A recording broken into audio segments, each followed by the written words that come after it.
Aleluia, louvado seja Deus. Pode se sentar um pouquinho, daqui a pouco vocês entram, levanta com a reverência essa palavra, amém? Aleluia. Pastor, com sua permissão, presbítero Heriberto, eu posso chamar dois homens de honra aqui, amém? Para ficar um lado do outro, tudo bem? Não tem problema? Posso pegar o protocolo? Tudo bem? Tudo bom?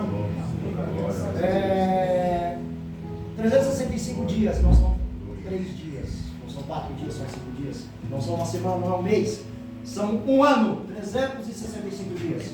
E eu quero honrar a Deus, claro, em primeiro lugar, mas ao valente Ailton, que participa do grupo de estudo bíblico comigo há bastante tempo, e ao valente David, certo? Vai ficar um à direita e outro à esquerda, porque eles participaram comigo bastante nas minhas lutas, conhecem eu na intimidade, e eu tenho que honrar esses homens, porque me ajudaram não só no ministério, mas na minha vida pessoal, na minha vida no dia a dia.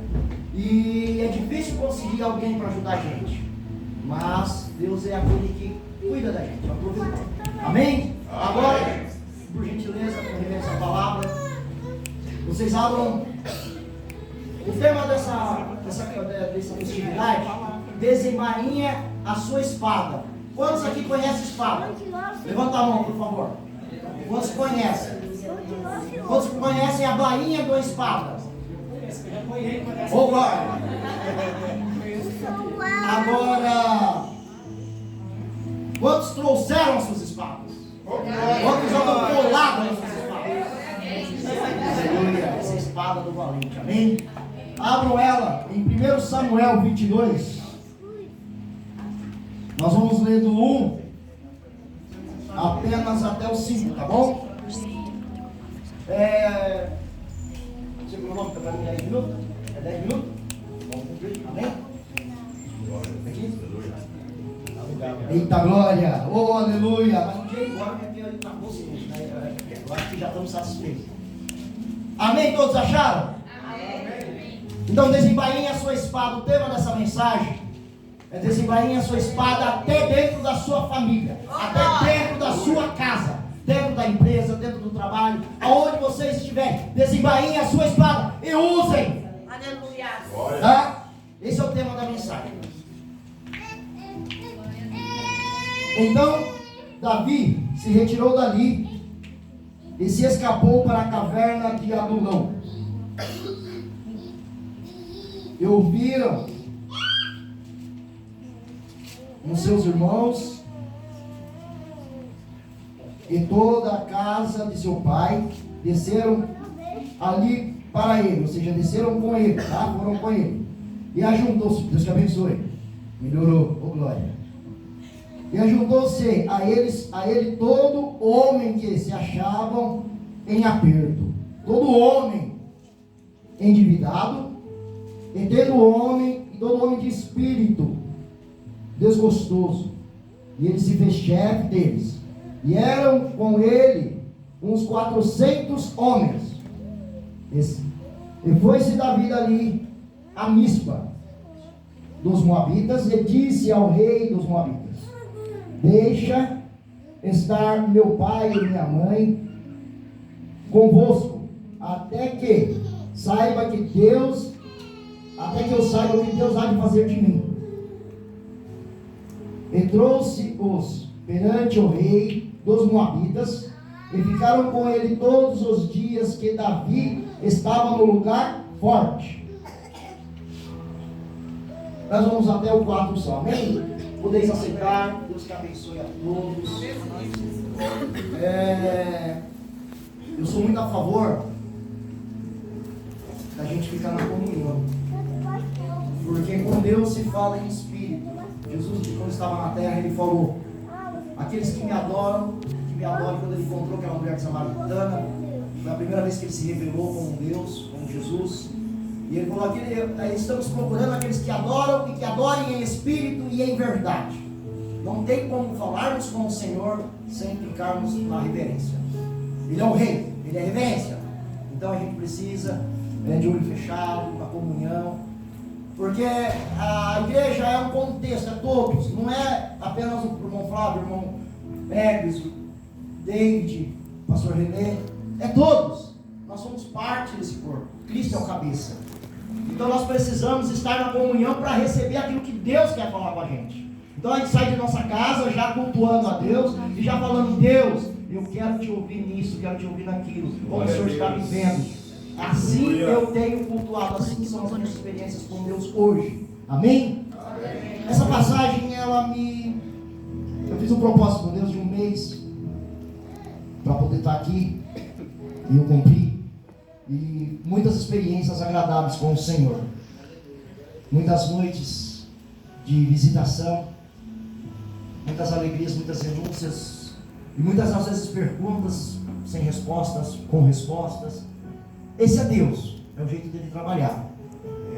E aqui referenciando o Davi, ontem o presbítero, Deus usou tremendamente, parabéns, Deus te abençoe, é sinal que tu busca. E hoje eu fico feliz com Deus, como é sequencial. Cada dia Deus dá uma evolução, a gente sobe um degrau espiritualmente, para aqueles que buscam. Amém? Quem sabe, quem busca, quem sabe o que eu estou falando. E ontem Deus começou, porque Saul, ele foi um homem que o povo escolheu. O povo rejeitou Deus e quis Saul, quis um rei, quis alguém para estar como ídolo. E Deus escolheu, era um homem de ombro acima, era um homem melhor, mais bonito que tinha, mais formoso. Mas como ele foi escolhido por um homem, chegou uma hora ele vacilou. Deus colocou o espírito dele, o espírito de Deus foi sobre Saul, e Saul cresceu muito, mas chegou uma hora que Saul perdeu e terminou em suicídio. E de Saul nós não vamos lembrar, porque nós não vamos lembrar de quem foi derrotado, mas a gente tem que olhar para ele e entender o porquê ele foi derrotado. Tá? Então vocês examinem em casa e vamos seguir aqui com Davi, esse grande valente. Tá? E é engraçado que ele foi ungido rei, né? Ontem a palavra foi ungido rei, ainda garoto. E depois ele foi ungido rei, ele poderia ter, poxa, agora eu sou rei, eu não preciso de mais nada. Agora eu não preciso, né, como o presbítero falou ontem, não preciso mais ficar pastoreando as ovelhas. Ele voltou para o pasto e foi pastorear as ovelhas. E por que ele voltou para o pasto e foi pastorear as ovelhas? Vocês sabem por quê? Eu parei e comecei a perguntar: Senhor, mas por quê? O profeta era tão temido que quando o profeta vinha de longe, o povo já temia. Já vem coisa ruim. Já vem o profeta, já vem coisa ruim para nós. É de bem, é de paz a sua vida. Então o povo tinha medo quando o profeta chegava. E o profeta chegou, o profeta era a autoridade de Deus. O povo cria e sabia que ele era a autoridade de Deus. E ungiu Davi como rei, na frente dos seus irmãos, do seu pai, da sua mãe, que desprezava ele. Mas aí ele pegou, ungido, o que ele fez? Ele se orgulhou? Ele ficou altivo? Ele ficou soberbo? Não, ele voltou a pastorear as ovelhas do seu pai. E sabe por quê? Porque ele tinha intimidade com o Senhor. E lá onde ele ficava sozinho, o Senhor visitava ele. Tá? Eu toco instrumento, eu tenho muitos anos que eu tento tocar com excelência, porque para Deus tem que fazer com excelência. E eu sei a dificuldade, o pastor sabe a dificuldade de tocar um instrumento. E ele tocava bem uma harpa, que é o pior instrumento para se tocar. Sinal que ele treinava e treinava muito. E ele louvava. Hoje temos na Sagrada Escritura quantos salmos? São louvores. Quantos salmos de Davi são louvores? E ele louvava na harpa. E o que é engraçado é que ele estava lá no meio do pasto. E as ovelhas eram poucas, não era muita. Mas ele estava lá com quem? Com a presença do Senhor. Aleluia. O Senhor ensinava. O Senhor dava as notas musicais para ele.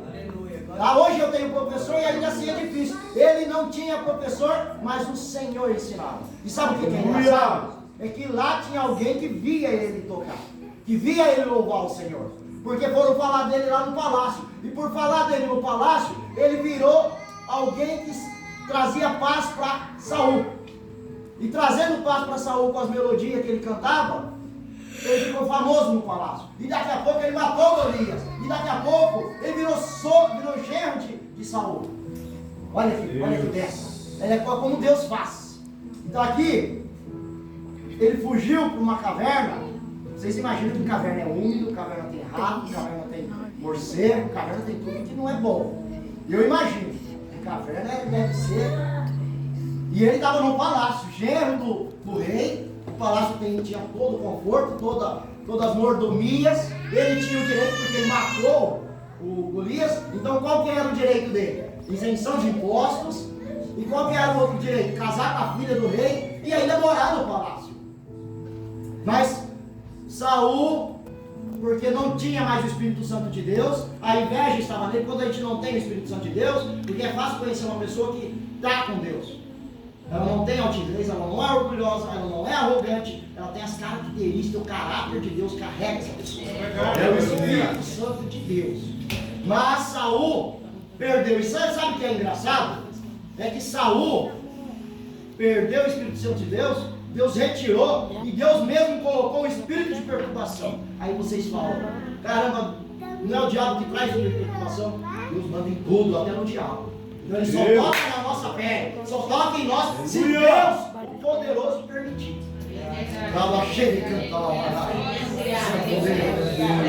Aleluia! Mas Davi estava preocupado.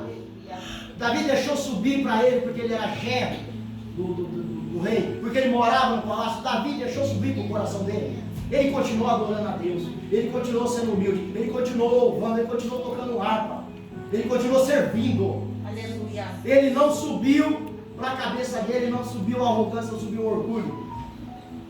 E o que é engraçado é que depois que ele tem todo esse poder, o próprio sogro. Então por isso que você desembainha, a sua espada é dentro de casa. Porque Jesus diz, os seus inimigos é aquele que come contigo à mesa. E ninguém come comigo à minha mesa. Aliás, a minha mesa faz tempo que ninguém come comigo. Mas a mesa, quem come com a gente todo dia é família. É filho, é irmão, é pai, é tio, é família. E família íntima, família do dia a dia. E Jesus foi bem claro, aqueles que comem contigo à mesa, esses são seus inimigos. Não é seus inimigos para poder machucar, não, para poder cuidar. Desembainha a espada, porque aqui tem remédio para tudo. Aqui tem cura, aqui tem libertação, aqui tem renovação, aqui tem restauração. Essa é a espada. E Davi usava ela. Davi era o homem sem engano. A época era vencer guerras através de espada mesmo, espada de corte. Mas aí ele não se fiava na sua força, não se fiava na sua espada de corte, sim na palavra. Ele escreveu muitos salmos e ele deixou muitos exemplos. Ele poderia enfrentar o seu sogro, porque o sogro dele, Deus já tinha rejeitado. E ele poderia matar. Mas ele era um homem que praticava princípios. Não tocarei no ungido do Senhor. E o sogro dele tentou contra a vida dele, o que ele fez? Fugiu. Muitas das vezes a nossa família vem nos afrontar e a gente quer bater de frente. Davi fugiu. Davi, tendo o direito de Deus, tendo a unção de Deus, tendo o Espírito Santo de Deus, fugiu. Tem alguém aqui que é igual a Davi? Porque eu não sou. Tem alguém aqui que é igual a Davi? Eu acho que eu não chego a 1% para Davi. Mais que eu fique esforço. Por tudo que Deus deixou ser registrado aqui. Porque hoje existem cidades, existem tantas coisas diferentes. E ele foge. Não se fala na palavra de Deus que ele reclama. Não se fala que ele murmura. Não se fala que ele blasfema. E ele simplesmente foge. E sabe por que ele foge? Porque ele fala, aquele que viu o meu futuro sabe como vai terminar. E não interessa como vai terminar. Ele sabe, a minha confiança está nele. Glória a Deus. Glória a Deus. E aí ele foge para essa caverna e ele chega nessa caverna e ele não pergunta nada. Mas a família dele segue ele. Ou seja, a mãe, o pai dele, os irmãos, segue ele. Acompanha ele. Porque a própria esposa avisou, meu pai quer te matar. Então deixa ele no palácio. A esposa fica no palácio. Mas ele foge e a família dele de sangue vai com ele. No mínimo Jessé. Não é isso? E quando ele... Só que ele protegeu a família. Ele foi no rei de Moab, que era amigo dele. Cuida aí da minha família. Cuida dos meus irmãos. Cuida da minha mãe. Cuida do meu pai. Porque eu vou esperar ver o que Deus vai fazer comigo. Olha que tremendo. Ele vai esperar ver o que Deus vai fazer com ele. Ele já tinha sido ungido. Ele já tinha tido experiências de matar leão, de matar urso. Humanamente é impossível você estar de frente com um leão, com um urso, que Quando ele se ergue nas duas patas, ele fica de 3 metros de altura, e você matar. E ele sabia que o poder de Deus estava nele, até antes de ser ungido. Quando ele matou Golias, que tinha 3 metros e um pouquinho, ele já tinha enfrentado o urso, então foi fichinha para ele. Mas ele não tinha confiança na sua força, na força do seu braço, na força do seu escudo, na força da sua espada. A confiança dele estava no Todo-Poderoso. E aí eu fiquei meditando, fiquei maravilhado nessa palavra. Eu falei, Senhor, que coisa linda.